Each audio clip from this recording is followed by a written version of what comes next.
Well, thank you. I'm really happy to be here. I appreciate the opportunity. I'm not going to need nearly 15 minutes to just monologue. So I guess my request is maybe in that interim between, I don't know, say the 3 minutes where I essentially introduce myself formally and give you a little sense of me, and the time when you start your prepared questions, maybe we could have a little bit of a dialogue, a little bit of an exchange, and I think we'll probably both find that more rewarding.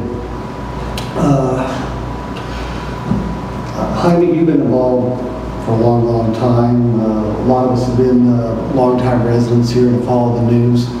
Some of you may be aware of what things were like in the Otay Water District in a couple of years before I was elected, and maybe some not. But I want to share with you, it was a pretty wild show. It was getting statewide attention. You had, oh my God, you had criminal investigations by numerous agencies. You had huge lawsuits, credible accusations of ethnic discrimination, an FBI investigation. It just went on and on and on. The bleeding staff, staff members essentially voting with their feet. An intolerable situation. And it was a mess.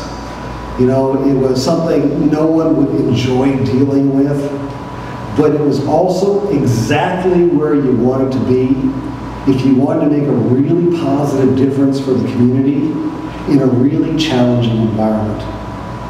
Now it's 7 years later, things are much different. The strategic planning is like a model in the industry. Reserves are strong. You don't see those kind of lawsuits. There's good staff morale. We test it objectively every year. It's something that a person could actually look at if they're involved with a sense of pride. And more importantly, someone like you all on the outside who have an ownership interest can look at and feel some sense of security that an important public asset is stable. Now the place to be if you really want to make a big change in a challenging environment, as you well know, is City Hall. In a normal situation, city government should be about a few simple but profoundly important things. It should be about preserving and enhancing neighborhoods. That's where our people live, that's what's important. That's usually the last thing anybody thinks about. It should be about representation that's open and fair. I mean, how basic is that? And you all know as well as I do how lacking that has been. And my personal favorite, based on my experience in the utility, it should be planning and investing even in the bad times, so everybody has some assurance that tomorrow's quality of life will be better than what we have today. And I would add that I think we should acknowledge that everyone, wherever they live, needs and deserves decent, properly staffed, properly maintained libraries and parks and all the other things that make neighborhoods more than just a collection of houses.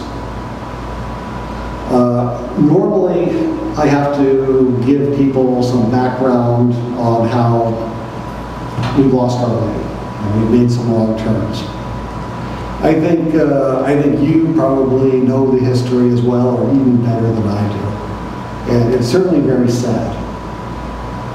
And it's very easy to be negative, to look backwards, to blame. And God knows there's plenty of blame to go around. But that's not what we need right now. We're much better off if we present the public, if we try to lead with a kind of vision that allows our community to make the most of its resources and the most of its opportunities. And for me, it boils down to three very critical main areas.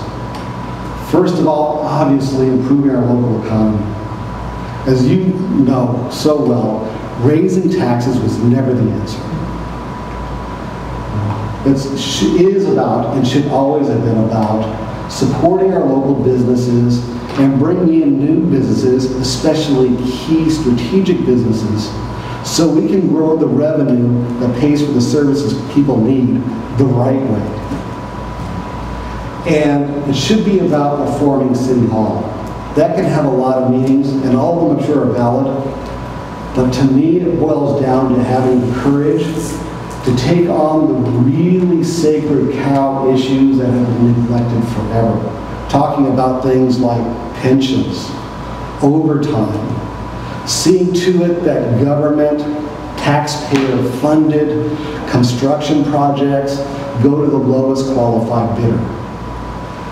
And last but not least, and it may sound kind of touchy-feely, idealistic, unrealistic to some, but we have to start coming together more as a community, because the fact of the matter is, whatever our past disagreements, whatever the fights, however much we may like or dislike each other as individuals and groups, we're essentially going to need everybody. Talking about the neighborhood activists, the local business community, the San Diego investment community, East, West, you name it, there has to be some common purpose to make anything decent happen in this community.